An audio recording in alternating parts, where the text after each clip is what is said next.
Funding for Georgia Outdoors has been made possible in part by the Imlay Foundation and from viewers like you.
Most people know about Georgia's peaches and pecans, but wineries represent a fast-growing industry in this state, and many Georgia wines are bringing home national awards. It's possible you've never heard of the small town Nashville, Georgia. It's close to Valdosta and off the beaten path. Just on the outskirts, you'll find Horse Creek Winery, one of the largest producers of muscadine wine. Owner Sam Zamarripa says this sweet wine is a classic favorite. Yeah, we grow several categories of muscadines, and the thing that I like to say about the muscadine wine is that it's truly a uniquely American grape. And I'm fond of saying that if Mother Nature had a child, it would be the muscadine grape. Because in many ways, the muscadine is a perfect grape. It will grow in the wild. It can be transplanted. You can plant it and not look back, and a few years later, you've got a nice vine growing up your trellis or the pole in your garage. Yeah, the birds may eat some of it, but the vines are very, very abundant. They produce a lot of grapes. You can eat the grapes and they're delicious. And that's where they got their start. But if you're a little more industrious, you can make your own little wine in your backyard with a handful of muscadine grapes. And muscadines don't require any herbicides or sprays. They're tolerant to the wind, they're tolerant to heat, they're tolerant to rain. They're very hardy. So when we think of the 40 acres of muscadines that we grow here, we sort of take pride in the fact that we think they're the perfect grape. We visited Sam as they were getting ready to bottle. But first, we headed down to a room full of tanks, all of them full of wines in various stages of production. Dave Pratt is the winemaker, and this is like his playground. We were sipping wine right out of the tanks. We have a lot of wine still sitting in tank right now that we haven't racked off and finished off, but we've got some, we have some Chamberson fermenting in a bin. We have some Norton in tanks, and then we can skim something out of the tank. Can we taste the Malbec, or is it ready? Oh, we could taste it. Yeah, let's taste the Malbec. We mix things.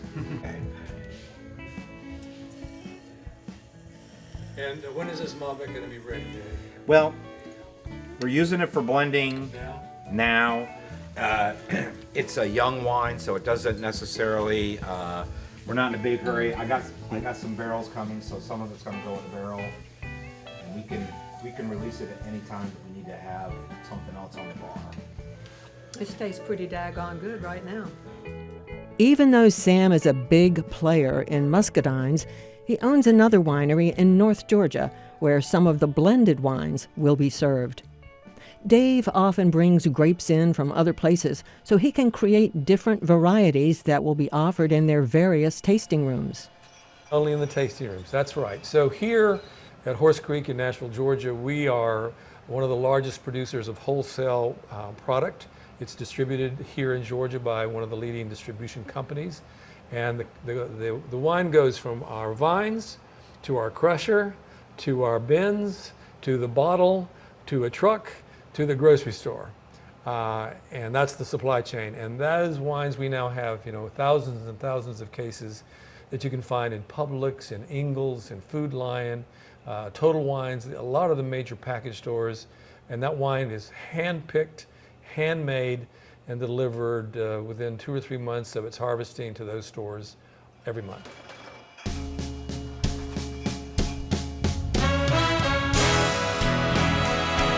When you see the bottling process, you begin to grasp what a major winery Horse Creek really is.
This assembly line is repeated again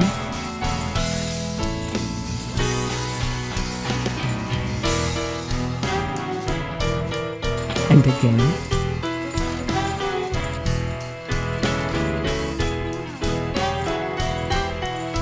and again.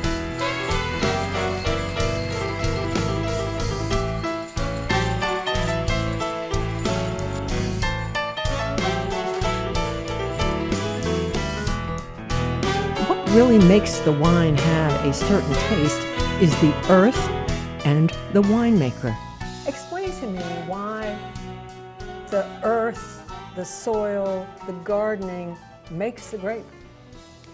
Yeah, well, the best way to think about it is that vines are really just little straws, and they have their little tentacles into the soil. The soil is made of decomposed pieces of earth and of debris and of minerals and of elements, and all those little tiny roots just soak that right up into the vines, and through photosynthesis, that heat process that draws the liquids up into the vines and then into the leaves, then ultimately into the fruits.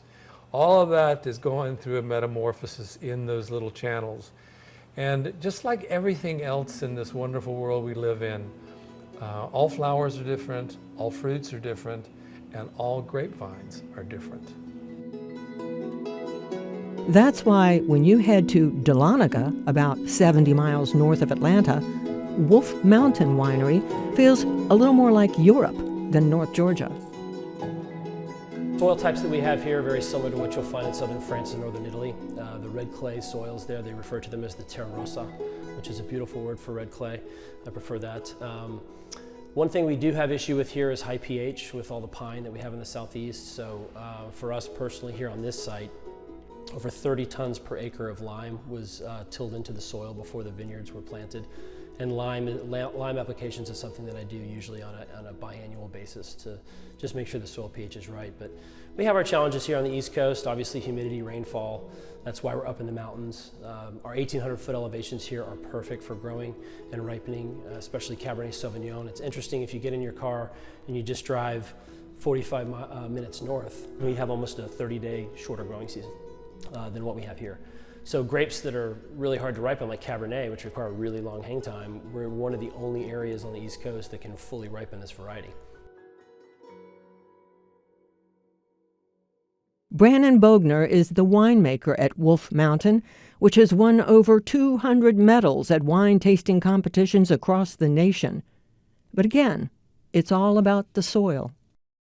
Well, there's always a sense of place. I mean, you know, the wines are going to have a different, and that's what, you know, the whole term terroir is all about, is the flavor that the wines are able to express from the soil, and basically that each wine has a sense of place. So the wine that comes from this place isn't going to taste is the same as, say, you know, something from southern France or something from California. But, you know, clay soils have their advantages in terms of, especially with the amount of rainfall we get here. They have very low saturation points, so at a certain point, once the soil has taken up what it's going to take up, it will just shed the rest of the rainfall like concrete almost. So drainage is very important. Being on the side of the mountain is very important, and having that slope. The vines can dry out after excessive rains. Here's another success story for Georgia wineries. Many of them have tasting rooms and events that bring thousands of visitors to these small towns. Tourism is now tied to Georgia wine. This is a typical weekend crowd at Wolf Mountain. So this one is sparkling MGS. It's a blend of Marsanne, Viognier, and Syrah. So your Marsanne and Syrah gives you that red berry flavor, also gives you the color to the wine. This one's going to be a little fruitier than the last one as well, but it's a fruit style, so it's going to be very dry, very crisp on the finish. Okay, so enjoy it. Thank you. People come to taste the wines, enjoy the views, and eat at the cafe. Wine tasting is a big deal in Georgia. Napa Valley and Sonoma may be well-known spots in California, but Georgia wines have grown in popularity. The energy from all the wineries created an opening for other businesses like all-day wine tours, water floats, and waterfall trips. But vineyards are having to watch their crops more closely to catch up with climate change. Peter Seifarth is the winemaker here at Crane Creek Vineyards in Young Harris, Georgia. So climate change is, you know, if you want to know if climate change is real or not, just ask a farmer, because it's pretty obvious to us, you know, because we started in 1995, and, you know, every winter the ponds would freeze over, and now they almost never freeze over. There's a specific pest that lives in the warmer areas down south of Georgia, and every year we see that pest creep up more and more. So yeah, climate change is affecting us. It's very, very apparent. So when you're making wine, do you feel like a chef? You get in there and just play around? Yeah, you know, yeah, I mean, this is where I love to be. Making wine is very, very exciting. It's very, very rewarding. Because we're about to come into harvest this next month. It's the craziest time, but it's the most rewarding time. And yeah, like being a chef is a great way to describe it, because essentially the fruit coming in is like the produce that's coming in. You know, I like to almost describe winemaking as, let's say you have this beautiful steak coming into your kitchen, and then it's your job as the chef to prepare that steak as beautifully as possible. So the wine is made out in the vineyard, and it's just my job to prepare it in a beautiful way. Peter has wine chilling in tanks that actually have frost on the outside. Cold stabilizing, so the tartaric acid in wine, when you chill that solution down, it'll precipitate out of solution, and they're like these little, we call wine diamonds. Mm-hmm. There's just like these crystals that will form in the bottle when you chill it. So as opposed to having those crystals form when you go home and put it in your fridge, mm-hmm. I chill it down here in the tank, so those will come out of solution, but then when I bottle it, you can chill it at home, but it won't have those crystals. But any winemaker will tell you the earth and the atmosphere make the grape taste the way it does. It's called terroir. The wine is made out in the vineyard, and what makes what we call terroir so special is because we have this altitude. You know, when people think of Georgia wine, of course we have great wine regions in the southern parts of Georgia, but what makes our area up here very special is because of our altitude, and that really allows us to make wines that have a little bit more acidity, slightly drier wines, and yeah, we just keep growing and growing.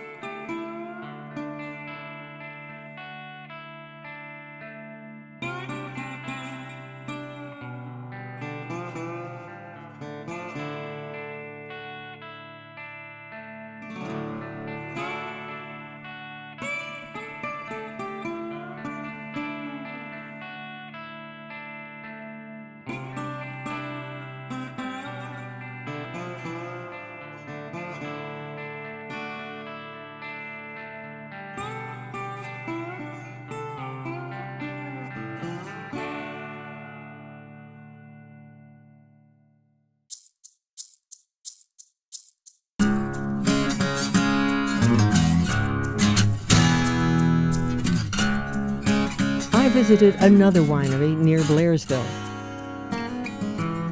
Scott and Crystal Whitney made one heck of a career move. They were in the oil and gas industries.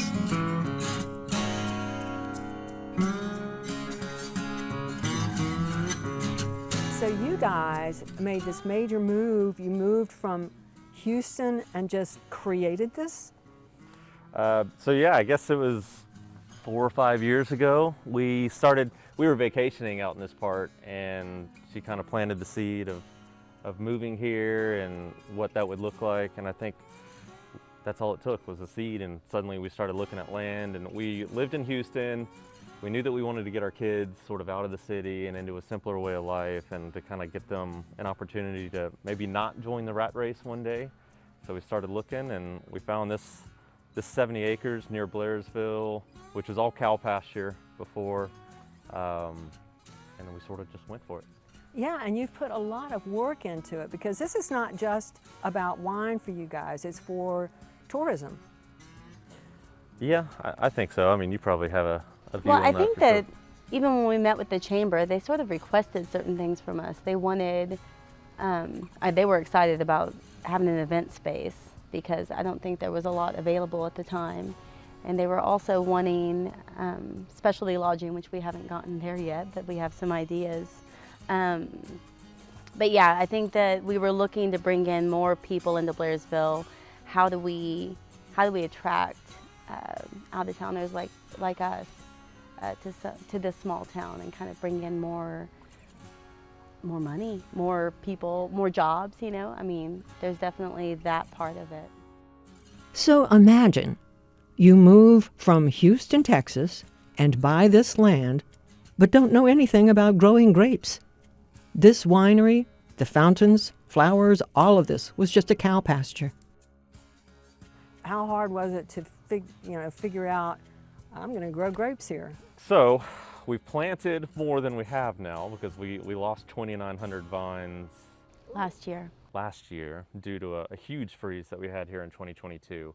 So, but now what we've got in the grounds, we've got Cabernet Sauvignon, we've got Gruner Veltliner, Cab Franc, Petit Verdot, Chambourcin, Petit Manseng, Vidal Blanc, and then we've also got a new variety kind of down the hill there called Aravel, which I think we might be the only ones in Georgia that have that. And it's kind of it's a very new blend, kind of between like Cayuga and Riesling.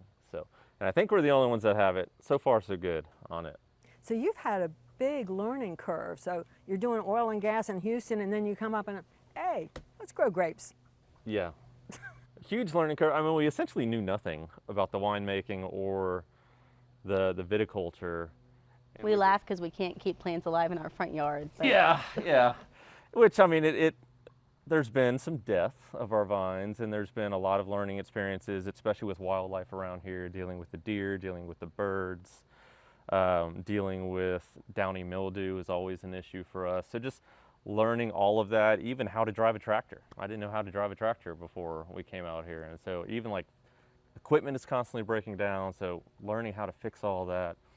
But we've relied a lot on our friends and the people that are in the farming world, and our consultants, like viticulture, winemaking consultants. Agriculture Extension Agent Jacob Williams is one of those consultants. North Georgia, up in the mountains, with the elevation as far north as we are, we can get a lot of late frosts and that kind of thing, so that can have a big effect on a vineyard.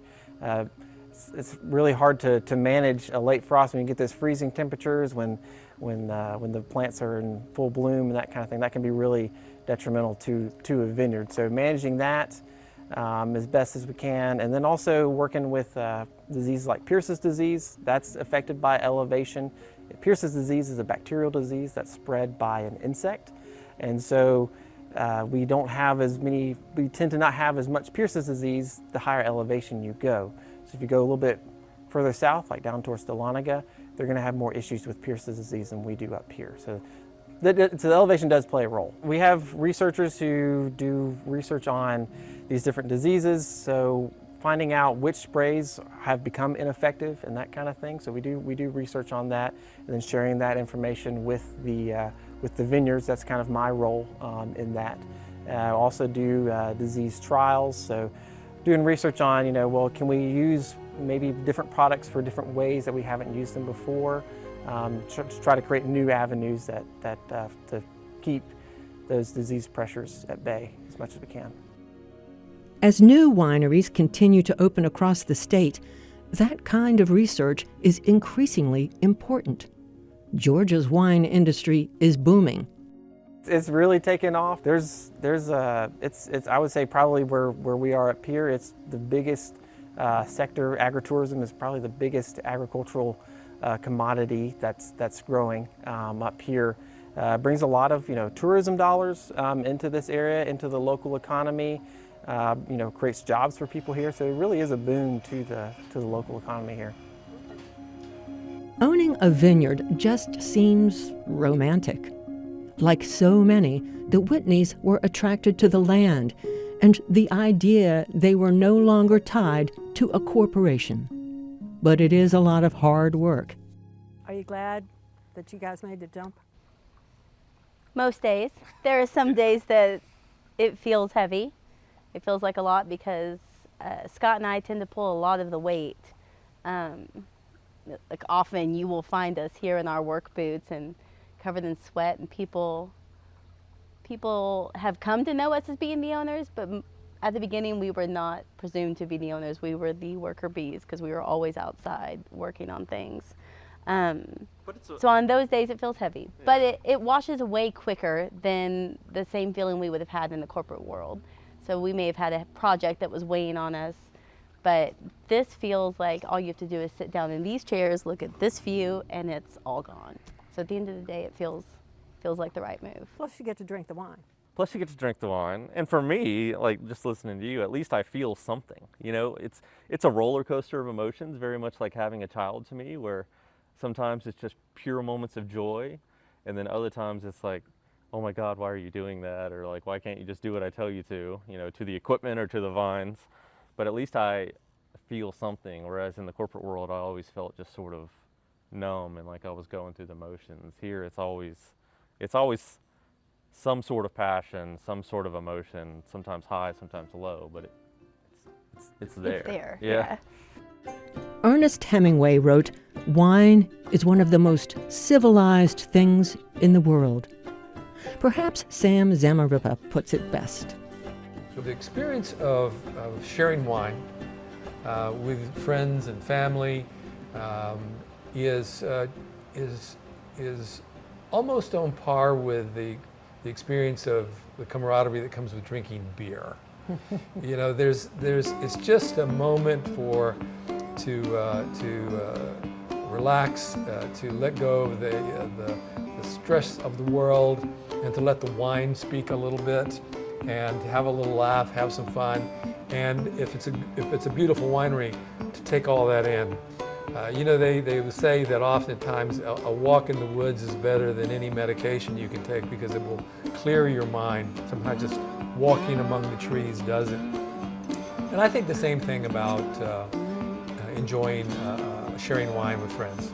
It's just one of those things that allows you to engage on a level that you may not be able to do on Zoom or on your phone. And wine is the elixir that gives you the ability to share a little more, talk a little more, laugh a little more.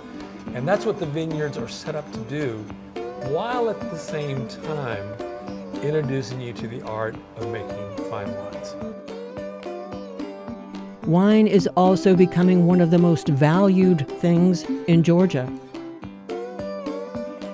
As of 2024, there are approximately 125 wineries across the state. Having vineyards planted keeps acres of land in agriculture instead of development.